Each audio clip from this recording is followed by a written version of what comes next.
BJP സംസ്ഥാന general സെക്രട്ടറിയും NDA Kozhikode Lok Sabha മണ്ഡലം സ്ഥാനാർത്ഥിയുമായ എം.ടി. രമേശിന്റെ റോഡ് ഷോ ആരംഭിച്ചു കഴിഞ്ഞിരിക്കുന്നു. ജനം ടിവിക്കൊപ്പം തത്സമയം അദ്ദേഹം ചേരുകയാണ്. എം.ടി. രമേശിനൊപ്പം ഞങ്ങളുടെ പ്രതിനിധി ഗൂഗിൾ കൂടിയുണ്ട്. ഗൂഗിളിലേക്ക്.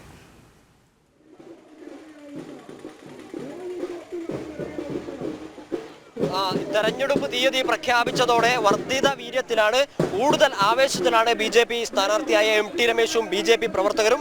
ഇപ്പോൾ കോഴിക്കോട് ലോക്സഭാ മണ്ഡലത്തിൽ എലത്തൂർ നിയോജക മണ്ഡലത്തിലെ കക്കോടി എന്ന് പറയുന്ന സ്ഥലത്ത് ബി.ജെ.പി സ്ഥാനാർത്ഥിയും കോഴിക്കോട് ലോക്സഭാ മണ്ഡല സ്ഥാനാർത്ഥിയും പാർട്ടിയുടെ സംസ്ഥാന ജനറൽ സെക്രട്ടറിയുമായ ശ്രീ എം.ടി. രമേശിന്റെ റോഡ് ഷോ പുരോഗമിച്ചുകൊണ്ടിരിക്കുകയാണ്.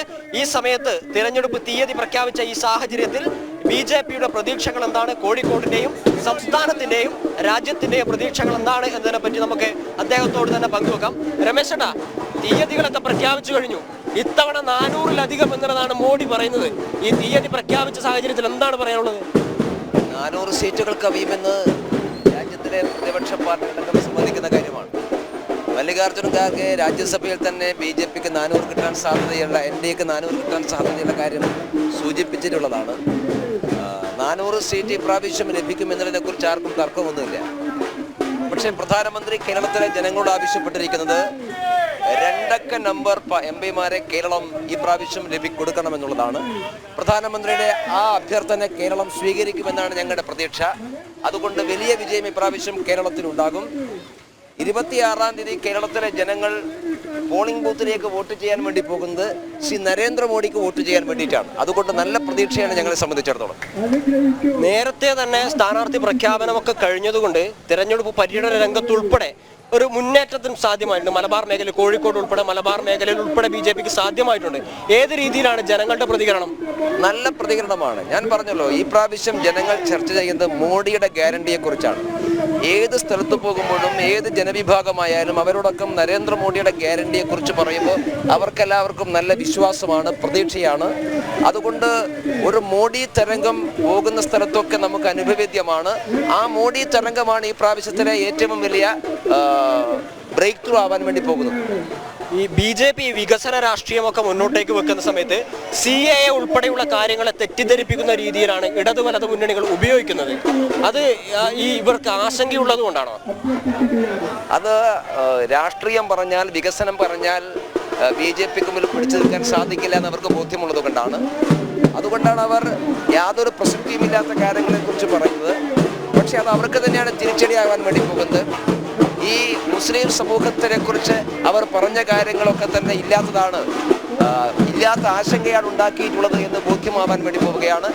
ഇനി മുസ്ലിം സമൂഹം CPM-നോടും കോൺഗ്രസിനോടുമാണ് ചോദ്യങ്ങൾ ചോദിക്കാൻ വേണ്ടി പോകുന്നത്. ആ ചോദ്യത്തിന് അവർ ഉത്തരം പറയേണ്ടി വരും. ഈ രീതിയിലാണ് ബി.ജെ.പിയുടെ സംസ്ഥാന ജനറൽ സെക്രട്ടറിയും പാർട്ടിയുടെ കോഴിക്കോട് ലോക്സഭാ മണ്ഡലം സ്ഥാനാർത്ഥിയുമായ ശ്രീ എം.ടി. രമേശിന്റെ പ്രതികരണം. അദ്ദേഹം ഈ 3 ആഴ്ചകൾക്ക് മുൻപ് തന്നെ ഈ കോഴിക്കോടിന്റെ വിവിധ മേഖലകളിൽ നിന്ന് പര്യടനം ആരംഭിച്ചു കഴിഞ്ഞു. അദ്ദേഹത്തിന്റെ 2ാം ഘട്ട പ്രചരണമാണ്. ആദ്യം ഗൃഹസമ്പർക്കമായിരുന്നു. വീടുകളിൽ കയറിയുള്ള പ്രചരണം കഴിഞ്ഞതിന് ശേഷം ഇപ്പോൾ മണ്ഡലങ്ങൾ തോറുമുള്ള റോഡ് ഷോകളാണ് പുരോഗമിച്ചുകൊണ്ടിരിക്കുന്നത്. ബി.ജെ.പിക്ക് മുൻ വർഷങ്ങളിൽ നിന്ന് വ്യത്യസ്തമായി, അല്ലെങ്കിൽ വലിയ രീതിയിലുള്ള സ്വീകരണമാണ് എല്ലാ മേഖലകളിലും ലഭിച്ചുകൊണ്ടിരിക്കുന്നത്. CPM-നും കോൺഗ്രസിനും ഉൾപ്പെടെയുള്ള രാഷ്ട്രീയ പാർട്ടികൾക്ക് സ്വാധീനമുള്ള മേഖലകളിൽ ബി.ജെ.പിക്ക് വലിയ സ്വീകരണം ലഭിക്കുന്നു. ബി.ജെ.പിയുടെ സ്ഥാനാർത്ഥി നടത്തുന്ന റോഡ് ഷോകൾക്കും മറ്റു പ്രചരണങ്ങൾക്കുമൊക്കെ വലിയ രീതിയിലുള്ള ജനസഞ്ചയം ഉണ്ടാകുന്നു.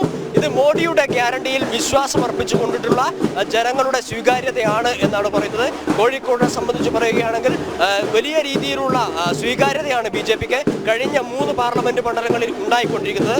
ഓരോ തിരഞ്ഞെടുപ്പ് കഴിയുമ്പോഴും ബി.ജെ.പിയുടെ വോട്ട് വർധനവ് പരിശോധിച്ചു കഴിഞ്ഞാൽ വലിയ രീതിയിലുള്ള വോട്ട് വിഹിതത്തിലും ശതമാനത്തിലുമൊക്കെ വലിയ രീതിയിലുള്ള വർധനമാണ് ഈ കോഴിക്കോട് പാർലമെന്റ് മണ്ഡലത്തിൽ രേഖപ്പെടുത്തിക്കൊണ്ടിരിക്കുന്നത്. മുൻ വർഷങ്ങളിൽ നിന്ന് വ്യത്യസ്തമായി പ്രധാനമന്ത്രിയടക്കം കേരളത്തിൽ 10 സീറ്റുകൾ നേടും എന്ന് പറയുമ്പോൾ അതിന്റെ പ്രതീക്ഷ എന്ന് പറയുന്നത് ഈ കഴിഞ്ഞ കാലങ്ങളിൽ ബി.ജെ.പിക്ക് ലഭിച്ചുകൊണ്ടിരുന്ന വോട്ട് ശതമാനത്തിന്റെ ഈ വർധനവും ഈ കണക്കുകളും രേഖപ്പെടുത്തിക്കൊണ്ടാണ് ബി.ജെ.പി ഈ 10 വോട്ട് അല്ലെങ്കിൽ 10 സീറ്റ് സംസ്ഥാനത്തിൽ നേടും എന്ന് പറയുന്നത്. നമുക്ക് പിന്നിൽ കാണുന്ന ഈ ജനസഞ്ചയം തന്നെയാണ് അതിന് സാക്ഷി. ബി.ജെ.പി ഈ CPM-നും കോൺഗ്രസിനും സ്വാധീനമുള്ള മേഖലകളിലടക്കം ഇത്തരത്തിൽ നൂറുകണക്കിന് ആളുകൾ പങ്കെടുത്തുകൊണ്ടുള്ള ഈ റോഡ് ഷോകളും പ്രചരണ പരിപാടികളും BJPക്ക് സംഘടിപ്പിക്കാൻ സാധിക്കുന്നു എന്നുള്ളത് തന്നെയാണ് പ്രധാനമന്ത്രി ഉൾപ്പെടെയുള്ള ആളുകൾ ഈ രീതിയിലുള്ള അവകാശവാദങ്ങൾ മുന്നോട്ടേക്ക് ഉന്നയിക്കാൻ വേണ്ടി കാരണം. അതുകൊണ്ട് തന്നെയാണ് CAA അടക്കമുള്ള കാര്യങ്ങൾ വിവിധ മണ്ഡലങ്ങളിലെ NDA സ്ഥാനാർത്ഥികളുടെ തെരഞ്ഞെടുപ്പ് പ്രചാരണ രംഗങ്ങളിൽ നിന്ന് കാണാനാകുന്നതും.